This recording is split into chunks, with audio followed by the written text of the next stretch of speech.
சீரடி சாயிநாதரின் அளவற்ற கருணையினாலும் நிகரற்ற அன்பாலும் எண்ணற்ற சாயிபாபாவின் பக்தர்களான உங்கள் அனைவரின் இடையீடற்ற பிரார்த்தனைகளாலும் சாயிபாபாவின் லீலைகளை கூறும் பாக்கியம் நான் பெற்றுள்ளேன். இதில் ஏதேனும் தவறு இருந்தால் எனக்கு சுட்டி காட்டுங்கள், திருத்திக் கொள்கிறேன். அகன்று ஆழ்ந்த எல்லையற்ற ஒரு பெருங்கடல் போன்று சாயிபாபாவின் வரலாறு உள்ளது.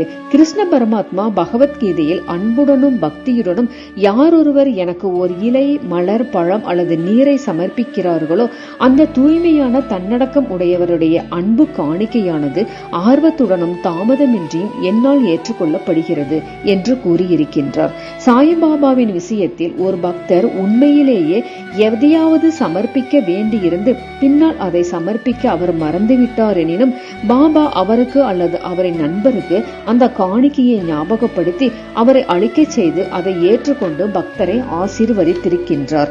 பக்தர்களிடம் அவர் கொண்டிருந்த அன்பு ஏராளமானதும் தடையற்றதும் ஆகும். சீரடியில் நானாவளி என்ற பெயரில் தனிப்போக்குள்ள விசித்திரமான மனிதன் ஒருவன் இருந்தான். அவன் பாபாவின் வேலைகளையும் காரியங்களையும் கவனித்து வந்தவன். ஒருமுறை அவன் ஆசனத்தில் அமர்ந்திருந்த சாய்பாபாவிடம் சென்று அதில் தான் உட்கார வேண்டி இருப்பதால் பாபாவை எழுந்திருக்கும்படி கூறினான். பாபா உடனடியாக எழுந்து தான் அமர்ந்திருந்த ஆசனத்தை காலி செய்தார். அதில் அவன் அமர்ந்து கொண்டான். சிறிது நேரம் அமர்ந்திருந்த பின்னர் அவன் எழுந்து பாபாவை அமர்ந்து கொள்ள சொன்னான்.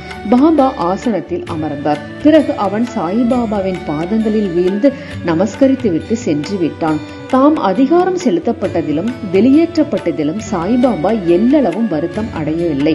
அத்தகைய சுந்தரமான அழகு படைத்த சாயிபாபா மசூதியின் விளிம்பில் நின்று கொண்டு உதியை ஒவ்வொரு பக்தருக்கும் அவரவர் தன் நன்மையை கருத்தில் கொண்டு விநியோகித்துக் கொண்டிருக்கின்றார்.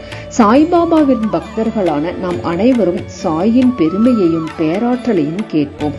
இதுவே சாய்பாபாவை இயற்கையாக நினைவூட்டிக் கொள்ளுதலும் வழிபடுதலும் ஆகும். சாய்பாபாவின் கதைகளை கேட்கும் நாம் அனைவரும் புண்ணியசாலிகள். சாய்பாபா நம் அனைவரின் வாழ்க்கை பயத்தை அளித்து ஆத்மீக பாதையில் அழைத்து செல்கிறார். நம் அனைவரையும் ஆசீர்வதித்து மகிழ்ச்சியுடன் வாழ வைப்பார். வெற்றி நிச்சயம். ஓம் சைராம். என்னுடைய சேனலை சப்ஸ்கிரைப் பண்ணாதவங்க பண்ணி வச்சுக்கோங்க. அடுத்து நான் போடுற சாய்பாபாவின் அற்புதங்கள், மகிமைகள், அவரின் வாழ்க்கை வரலாறு, விரத முறைகள் பற்றிய வீடியோக்கள் உங்களுக்கு வரும்.